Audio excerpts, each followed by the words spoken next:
నమస్తే leaders news కి స్వాగతం.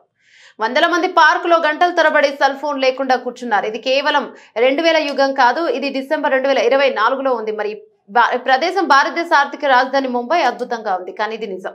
టాటా గార్డెన్ సౌత్ ముంబై శాంతను నాయుడు మరియు గౌరవనీయులైన ప్రముఖ పారిశ్రామికవేత్త దివంగత శ్రీ రతన్ టాటాజీ తీసుకున్న చొరవ. పుస్తకాలు మాత్రమే అనుమతించబడతాయి, ఫోన్లు లేవు, ఫీజు లేదు, రిజిస్ట్రేషన్ మాత్రమే. మన మానసిక ఆరోగ్యాన్ని మెరుగుపరచడానికి చాలా మంచి చొరవ.